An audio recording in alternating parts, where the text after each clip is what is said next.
There was a time when the whole world arrived in Liverpool by sea. Stand on the waterfront 100 years ago, and you would have watched the great liners come in off the Atlantic from New York, the Cunard ships and the White Star ships, the emigrants crowding the landing stage, the busiest port on earth after London alone.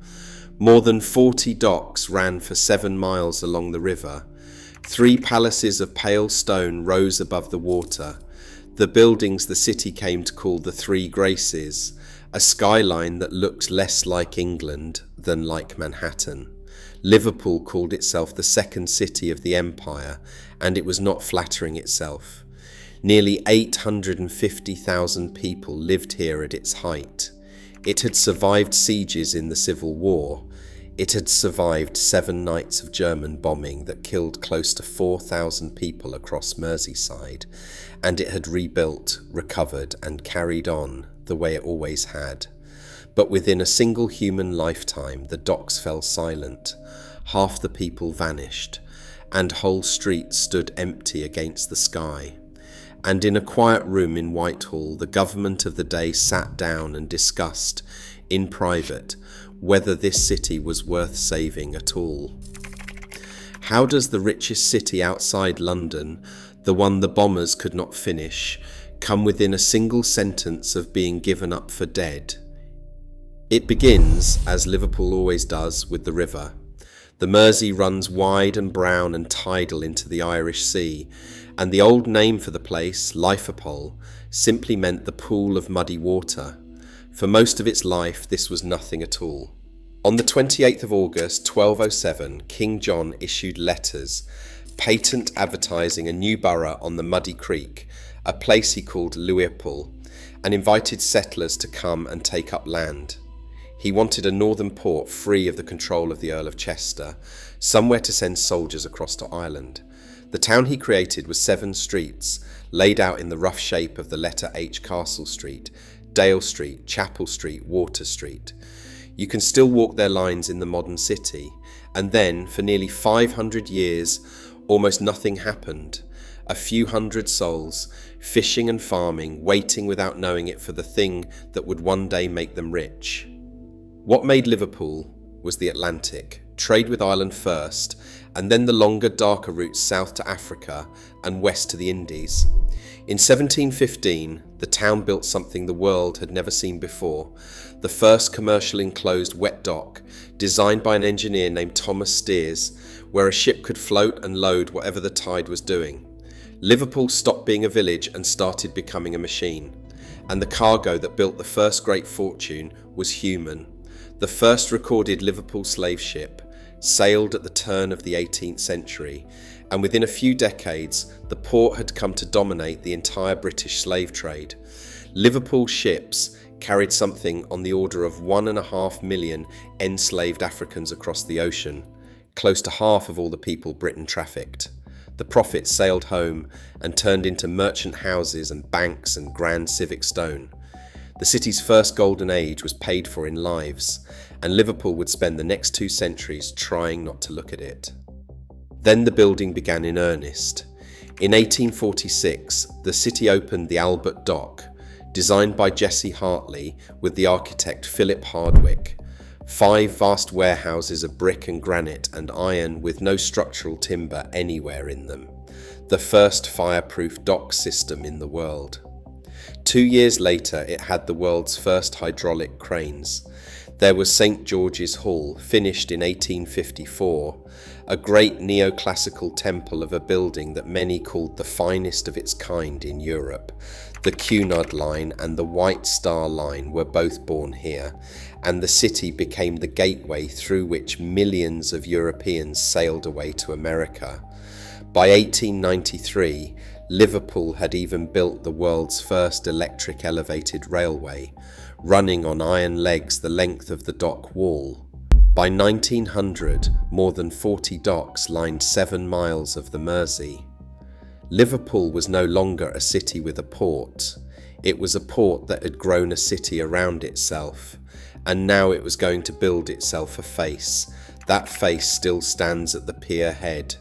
3 buildings, raised one after another, on the filled-in basin of an older dock that had grown too small for the modern ships.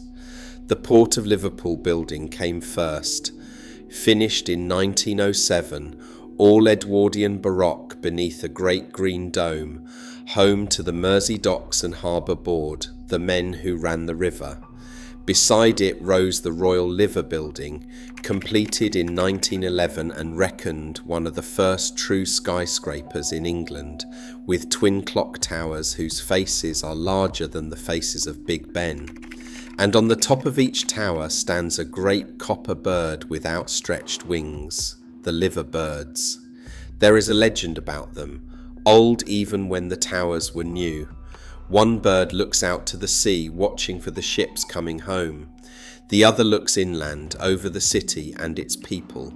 And the story goes that if the two birds ever take flight and leave the waterfront, Liverpool will cease to exist.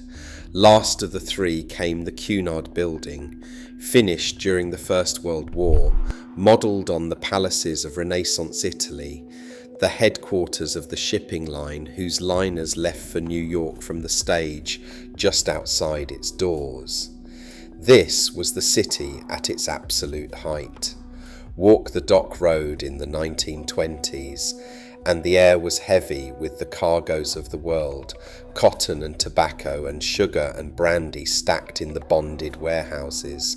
From across the water on the Wirral shore you could see the whole 3-mile span of the waterfront crowded with shipping and lit against the evening. Visitors said it looked more like an American city than an English one, and compared it, without irony, to Manhattan. At the census of 1931, 846,000 people lived in Liverpool. It was the most the city would ever hold, and it has never come close again. The second city of the empire. People said it plainly, the way you state a simple fact, and for now the two birds on the tower had a great deal to watch. In a war fought for control of the Atlantic, Liverpool sat at the very centre, and the port was the prize. When the Second World War came, almost everything Britain needed to survive crossed the ocean from America and Canada and came ashore on the Mersey. More than 1,000 convoys arrived here over the course of the war, and beneath the city, in a fortified bunker under Derby House that the people who worked there called the Citadel, the Royal Navy ran the entire Battle of the Atlantic from Liverpool, plotting every convoy and every submarine on a vast map that covered a wall. It is said that Hitler suspected the nerve centre was somewhere in the city, and that the ferocity of what came next owed something to the Luftwaffe trying to find it, all of which made the docks one of the most important targets in Britain, and the dense terraced streets of dockers and their families lay directly beneath the bombs meant for the quays. The city that had always faced the sea had always trusted the sea to keep it safe. In the spring of 1941, the sea brought the bombers in on a clear and moonlit run. The first bomb fell at 10:15 at night, on the 1st of May, across the water at Seacombe. What followed were 7 consecutive nights, the most concentrated bombing of any British city outside London. Nearly 700 German bombers came over Merseyside that week, dropping more than 2,000 high-explosive bombs and tens of thousands of incendiaries. The worst night was the 3rd of May. Close to 300 bombers were sent against the docks alone, carrying hundreds of tons of high explosive and something like 50,000 firebombs between them. And it was on that night that the war came nearest to its single most violent moment in Liverpool. In the Huskisson dock lay a cargo ship called the Malakand, loaded with around 1,000 tons of munitions bound for the war overseas. Incendiaries set the sheds around her ablaze. The fire brigade fought through the night to save the ship, hose against flame hour after hour, and they could not do it. When the Malakand finally went up, the explosion was so vast that it threw wreckage clear across the dock estate and tore the dock itself apart. The blast was heard for miles. The fires spread into the heart of the city. On the 5th of May, an incendiary came through the roof of St. Luke's Church at the top of Bold Street, and the building burned from the inside until only its walls were left standing. They were never pulled down. The bombed-out church, people call it to this day. An empty stone shell kept on purpose as a memorial to everything that burned around it. The great Anglican cathedral was struck too, a high explosive bomb tearing through the roof of the southeast transept before bursting in the air. The old custom house was gutted, so was the Liverpool Museum and the Blue Coat. Almost half of the dock's cargo berths were knocked out of action, which was exactly what the bombers had come for. Across the river in Bootle, of 17,000 houses, close to half were destroyed or damaged in a single week. And in the middle of all of it, ordinary people did extraordinary things. A police sergeant named Harold Claydon tunnelled 20 feet through the rubble of a collapsed building, in air thick with gas, soaring through a fallen beam to reach the people trapped beneath it. A part-time air raid warden, James Wheeler, crawled into a burning house under rafters that might have come down at any moment, a handkerchief pressed over his mouth, and worked for nearly an hour to free a woman and a small boy, and afterwards said only that he wanted no credit at all. A fireman called Thomas Flood heard a baby crying beneath a wrecked house, dug his way in, found a child under a pram, fed her, and then went back into the ruins twice more for other children. Stories like this are easy to lose. If you would like us to keep finding them and telling them as they deserve, take a moment to subscribe before we go on, because the thing that nearly finished Liverpool is still ahead. The newspapers were not allowed to say where any of it was happening. Liverpool was referred to only as a town in the northwest. The true scale of the damage was kept deliberately vague, partly to hold up morale and partly to deny the enemy the satisfaction of knowing what they had done. By the time the raids eased, close to 2,000 people had been killed in that single week. Across the whole of the Merseyside Blitz, the dead numbered around 4,000, more than anywhere in Britain except London, and some 70,000 people had lost their homes. And then the most important thing of all happened. Liverpool got up. Churchill came and walked through the wreckage. The rubble was cleared, the dead were buried, the broken berths were repaired, and the convoys kept coming. The city had taken the very worst that its enemies could throw at it from the air, and it had survived. The thing that would actually destroy Liverpool had not yet been built. It was being designed in a shipyard in the shape of a simple steel box. For a while, the danger seemed to be behind it. The bomb sites were slow to heal, and some of them still sat open in the city centre well into the 1960s. Scars the rebuilding never quite reached. The old custom house, damaged but standing and entirely repairable, was pulled down anyway, the first of many losses that owed nothing to the Luftwaffe. But the real wound was one that nobody could see, and it was already opening. The empire that Liverpool had faced for 200 years was ending.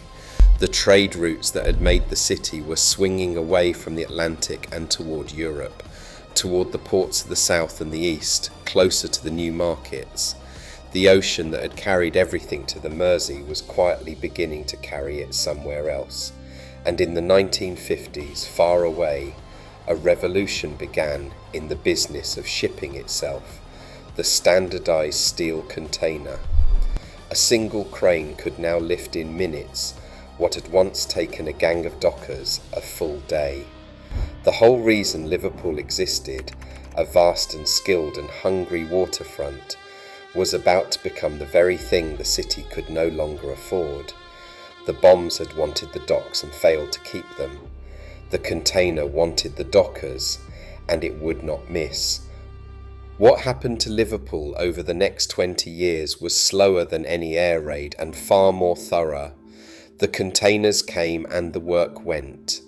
In 1971, the city built an enormous new container terminal at Seaforth, the largest dock in the country, with the biggest dock gates in the world, and it moved more cargo than ever while employing almost no one.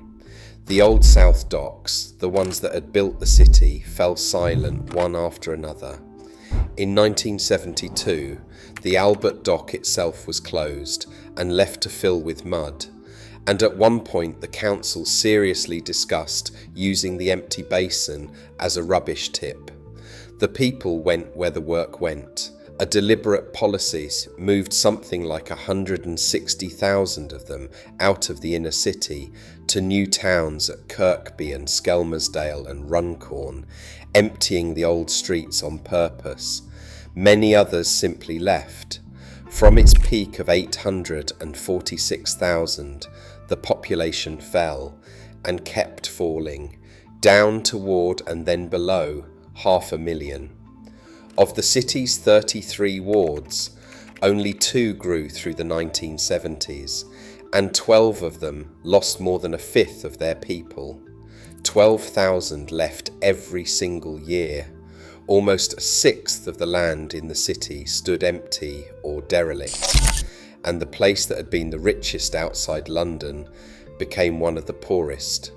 Unemployment ran at around 1 in 6 across the city, and far worse than that among the young. In Toxteth, 3 in 5 young black men had no work at all.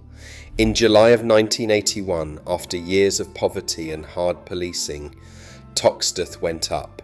For 9 nights the streets burned. There were around 500 arrests and nearly 500 injured police officers. 1 man died. And for the first time anywhere on the British mainland, the police turned CS gas on their own people. And it was in the weeks after those fires, in a private government letter, that a great city was quietly weighed in the balance. In the cabinet, 2 Conservative ministers came to opposite conclusions about the same dying place. The Chancellor of the Exchequer, Geoffrey Howe, a man who had once been a Member of Parliament just across the water on the Wirral, set out the Treasury's view that autumn. Spending money on Merseyside, he wrote, was like trying to make water flow uphill. The brighter schemes for renewal would only be sown on stony ground. The government, he advised, should not forget the option of managed decline. And then he added a warning. This, he wrote, was not a term for use, even privately. It was much too explosive. Managed decline. The quiet, deliberate winding down of a great city, the slow withdrawal of money and attention until the place simply emptied out and stopped. A government weighing whether to let one of its own cities die and agreeing only that the words must never be said aloud. The letter stayed secret for 30 years. The country learned what had been considered in its name only when the papers were finally released, long afterwards, in 2011. That the city is still here at all is largely down to the other minister. Michael Heseltine went to Liverpool in person, walked the burnt streets, and argued the exact opposite case. He stayed for weeks. He wrote a report and called it simply, "It took a riot," and he won the argument. The money was not withdrawn, the birds did not fly. The rescue, when it came, was built on the very water that had nearly drowned the city. Heseltine's people drew up a long list of projects, and the most important of them brought the dead docks back to life. The Albert Dock, derelict and silting, was restored through the 1980s and reopened as galleries and museums and bars, and it is today the most visited attraction in Britain outside London. One of its old warehouses became the Tate, another became the Maritime Museum, and another, fittingly, became the International Slavery Museum, the city at last turning to look squarely at where its very first wealth had come from. For a while it seemed the story might end in something close to grace. In 2004, the Great Waterfront was made a World Heritage Site, the Liverpool Maritime Mercantile City, named in the same breath as the pyramids and the Taj Mahal. The second city of the empire had become a wonder of the world, and then it lost even that. As the city kept building along its northern docks, raising new towers and a great new football stadium on a long-abandoned quay, the World's Heritage Body warned that the very waterfront that had earned the honour was being eroded by the effort to revive it. In the summer of 2021, Liverpool was stripped of its World Heritage status, only the third place on the whole earth ever to lose it. The city argued that the new building was its recovery, that you cannot ask a living city to stand still. The Heritage Body argued that something had been broken that could never be put back. Both of them were right, and that is the hardest part of all. Where the Malakand once exploded, the water is quiet now. Where dockers once stood thousands deep in the cold, waiting for a single day's work, there is one crane. And on the towers at the pier head, the two great birds are still there, one facing the sea and one facing the city, watching over a place that has been made and unmade and made again 3 times over. The legend says that if they ever leave, the city falls. Twice now it came close enough that someone, somewhere, sat down and quietly weighed whether to let them go. They are still on the towers, the city is still here, but it is not the city the birds were built to watch, and it never will be again.